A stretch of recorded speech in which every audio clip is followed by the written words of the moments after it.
This clip is brought to you by SaveWithConrad.com.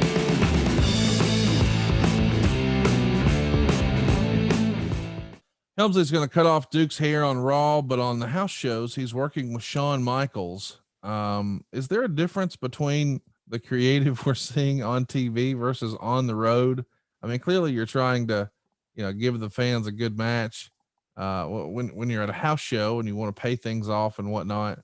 But it doesn't seem like, all right. So on TV, you're cutting the garbage man's hair, but on the house shows, you're working with Shawn. Well, so are you saying that he should have been cutting Shawn's hair too? Well, no, I just find it interesting that it feels like if you wanted to be a devil's advocate, maybe you wanted to be a conspiracy theorist, the Click, boy, they're really kind of getting to do what they want to do on the house shows. Pretty much.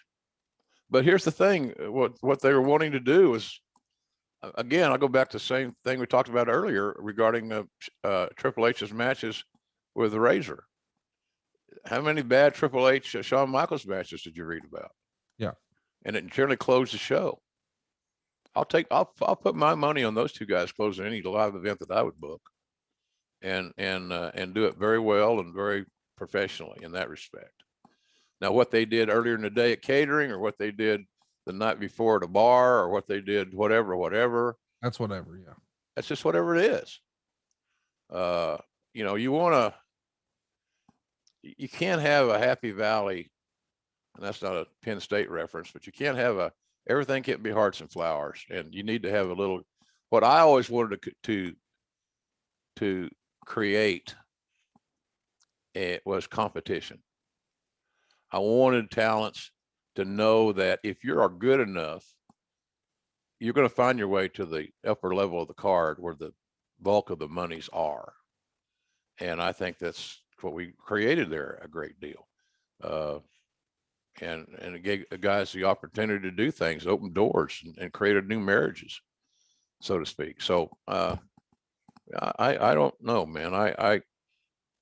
Vince's dad would say, the key thing about is just get the match in the ring. You got a match booked, and then you're having problems, generally about money.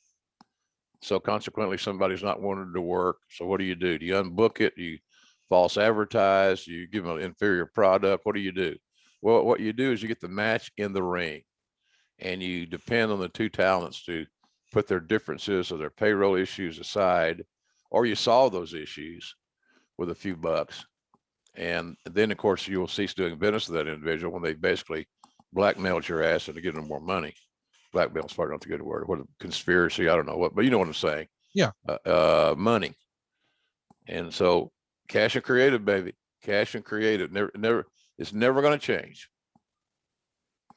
Let's before we talk about that match, let's talk about something that happens at a house show in Wheeling, West Virginia. They let Hunter win a battle royal to gain a shot at Bret Hart's WWF title later that night. So Bret's going to challenge or defend the world title in the main event against Hunter here in Wheeling. This might not seem like a big deal, but this is probably a test by the office to see Hunter's progress in the ring, get a report from Bret, see how the fans react to him in this spot. Even though it might feel like, oh man, am I being punished? I'm getting slopped every night. I'm in a hog pen match. It feels like you might be toiling away. But then when you win the battle royal and you're in the main event with the champ, it's got to be a good sign. Yeah, I think a lot of that was to see what Bret was going to say. Yeah. You want your champion to be compatible as much as possible without upsetting, or as the old expression goes, hairlifting the governor, and not screwing up the system. If Bret said, boy, this guy's got something, then that's really all Vince needed to ever hear, is that Bret's got something. Or excuse me, well, we knew Bret had something. He was the champ. But seriously, with Hunter, getting a passing grade from Bret was a big thing, especially with Patterson. And of course, Patterson had great influence with McMahon. So that's kind of how I see that chain of command working. But I'm not as crazy about all the stuff, the punishment stuff. Well, he got punished for this, he got punished for that, and he got punished for this deal. It's just part of the damn journey, man. Right. And he made the most of it. He didn't quit. He didn't fold his tent and go home. He didn't pull his horns in where he couldn't have great matches. So for if anything that wrestling fans should understand and respect and remember is that he did go through a lot, but he went through it. He stayed where he needed to stay.